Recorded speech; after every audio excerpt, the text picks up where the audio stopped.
This is the story of history's most audacious and shocking art heist. Imagine this: the Mona Lisa, an emblem of brilliance, mystery, and artistic prowess, goes missing. Not just missing, but somehow stolen from the heart of one of the most secure museums in the world. Yes, you heard that right. The Louvre, 1911. Paris wakes up to a Tuesday morning that would forever be etched in its history books. The day began like any other, bustling with eager artists sketching replicas of the world's greatest masterpieces. Among them, a buzz of murmurs spread swiftly. Something was amiss. At 8:30 a.m., a guard unlocks the door to the Salon Carré gallery, overlooking the empty spot where the most recognizable smile in art history should have been. But the Mona Lisa was gone, simply vanished. The news gripped not only Paris, but the entire world.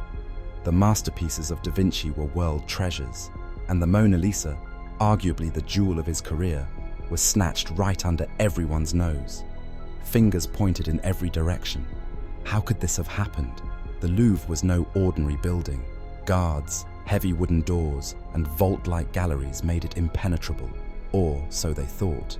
But let's roll back the clock a little. Who pulled off this incredible heist? And more importantly, why? To understand the mastermind behind this audacious act, we need to look at one of the most unexpected culprits of all time, a petty Italian handyman named Vincenzo Peruggia. Now bear with me, this is where things turn absolutely wild. Born in a small Italian village, Peruggia wasn't someone the world would call remarkable.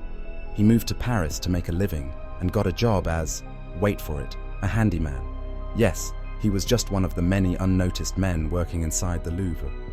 He helped assemble protective glass cases for significant paintings, including, yes, Da Vinci's Mona Lisa. It was, and still is, a job that wouldn't rank even on the radar of high-profile heists. But it gave him access. Access few would suspect or monitor. Now here's the twist. Vincenzo wasn't in it for the money. Well, not exactly. You see, Peruggia believed, or claimed to believe, that the Mona Lisa rightfully belonged to Italy, where Da Vinci was born. France, in his mind, had stolen it. But whether he was an idealist or just a man trying to make a name for himself, we'll never know.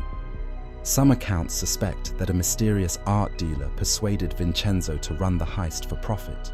So how did he do it? In the dead of night on August 20th, 1911, Vincenzo Peruggia, dressed in a white smock, the same outfit as museum guards and artisans, blending seamlessly into the environment. The gallery was closed for cleaning. Slipping unnoticed, he entered the Salon Carré, removed the fragile 200-pound work of meticulous wood, paint, and genius known as the Mona Lisa, and darted away. But here's where it's almost comedic.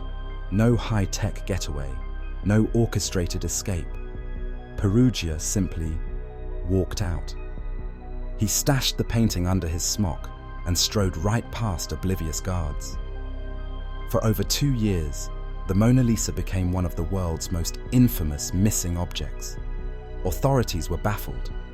Theories floated that it was stolen by an elite syndicate, a rival nation, or even a crazed lover madly obsessed with Mona Lisa's enigmatic expression. None connected the theft to a man living cheaply mere blocks away in a Parisian apartment. Meanwhile, Peruggia cherished his prize. He hid her under his floorboards for months. It's almost poetic, hiding Leonardo's masterpiece under creaking floorboards while life carried on above. But Peruggia wasn't just hiding, he was planning. If Italy wouldn't come knocking on his door in gratitude, he'd make them. When attention on the theft waned, likely frustrated by the lack of acknowledgement, Vincenzo reached out to an Italian art dealer back in Florence. You have to picture this. Peruggia, feigning valiant nationalism, strolls into Florence with one of the world's most iconic artworks and says, "I have something for you, priceless and Italian." But investigators were already keenly aware. Eventually, this led authorities right to Peruggia's door. Now here's the kicker.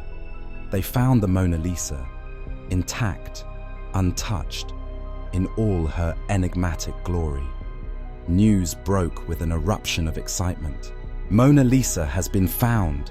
Exhibit halls overflowed with visitors, just desperate to see her unveiled secret smile again. For a moment, the world relished triumph.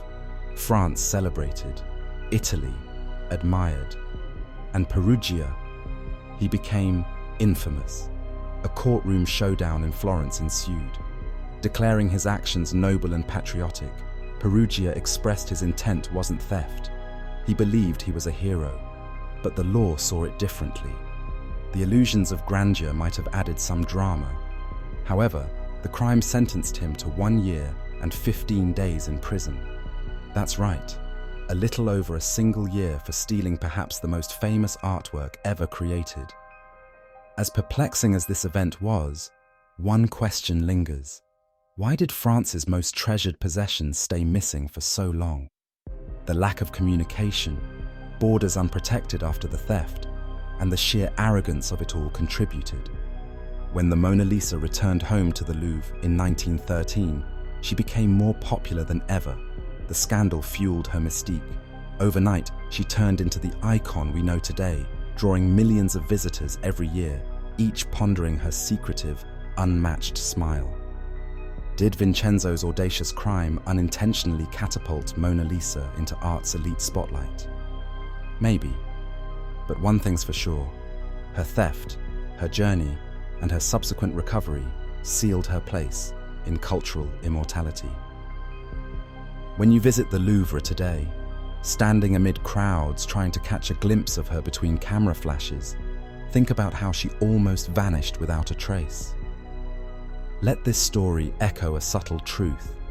Sometimes, the greatest mysteries are not those left unsolved, but the tales of how they are painfully, beautifully recovered.